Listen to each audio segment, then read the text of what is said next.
Hi friends, ஈஸியாக சிம்பிளாக bread வச்சு ஒரு ஸ்வீட் ரெசிபி எப்படி செய்கிறதுன்னு பார்க்கலாம் வாங்க. இதுக்கு நான் 1/4 லிட்டர் அளவு பால் எடுத்திருக்கேன். ஃபஸ்ட்டு இந்த பாலை ஒரு பாத்திரத்தில் ஊற்றி காய்ச்சிக்கலாம். பால் பார்த்திங்கன்னா ரொம்ப கொதிக்கணுங்கிறது இல்லை, சூடாகி பொங்கி வந்ததுனாலே போதும். இப்போ பால் ஊற்றியாச்சு. பால் கொதிக்கிறதுக்குள்ளேயும் நம்ம கஸ்டர்ட் பவுடர் 1 ஸ்பூன் அளவு எடுத்திருக்கேன். இதையே கொஞ்சமாக தண்ணி விட்டு நல்லா கரைச்சி எடுத்துக்கலாம். கெட்டிகள் இல்லாமல் கரைச்சி எடுத்து வச்சிடலாம். இப்படி கரைச்சிங்கன்னா அது கட்டி இல்லாமல் நல்லா கரைஞ்சி வந்துடும். அவ்வளோதான், கஸ்டர்ட் பவுடர் கரைச்சி எடுத்து வச்சாச்சு. பால் நல்லா கொதிச்சதுக்கப்புறம் இதையே ஊற்றிடலாம். நம்ம ப்ரெட்டை கட் பண்ணிக்கலாம். ப்ரெட்டை பார்த்திங்கன்னா இந்த மாதிரி ஒரு குட்டி பவுல் வச்சு ரவுண்டாக கட் பண்ணி எடுத்துக்கலாம். பாருங்கள், இப்படி கட் பண்ணிவிட்டு நம்ம எடுத்தோம்னா அழகாக ப்ரெட் வந்துடும். இதையே லைட்டாக நம்ம நெய் விட்டு ப்ரௌன் கலரில் டோஸ்ட் பண்ணி எடுத்துக்கலாம். இப்போ பாருங்கள், பால் நல்லா கொதிக்க ஆரம்பிச்சிருச்சு. இப்போ கொதிக்கிற ஸ்டேஜில் இந்த கஸ்டர்ட் பவுடரை ஊற்றிடலாம்.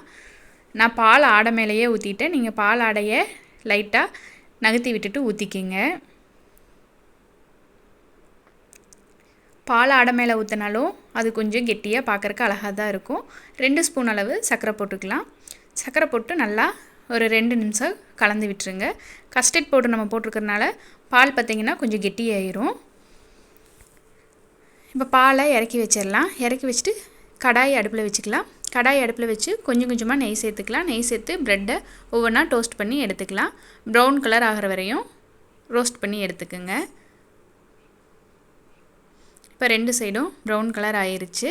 இதே மாதிரியே மீதி இருக்கிற ப்ரெட்டுகளையும் நம்ம செஞ்சு எடுத்துடலாம். இப்போது டோஸ்ட் பண்ணி எடுத்த ப்ரெட்டை இந்த மாதிரி ஒரு பவுலில் மாற்றி வச்சுக்கலாம். நம்ம ஆற வச்சுருக்கிற கஸ்டர்ட் மில்க்கையும் இதில் ஊற்றிடலாம். ஊற்றிட்டு பாதாம் கொஞ்சமாக கட் பண்ணி எடுத்து வச்சுருக்கேன். இந்த பாதாமை இது மேலே தூவிடுங்க. தூவிட்டு ஃப்ரிட்ஜில் ஒரு அரை மணி நேரம் வச்சு எடுத்துக்கலாம். ஈஸியாக சிம்பிளாக செஞ்சிடலாம் இந்த டிஷ்ஷு. ரொம்ப நேரம் ஆகாது. அவ்வளோதான், பாதாம் கட் பண்ணி வச்சுருந்தது எல்லாத்தையும் இது மேலே போட்டாச்சு.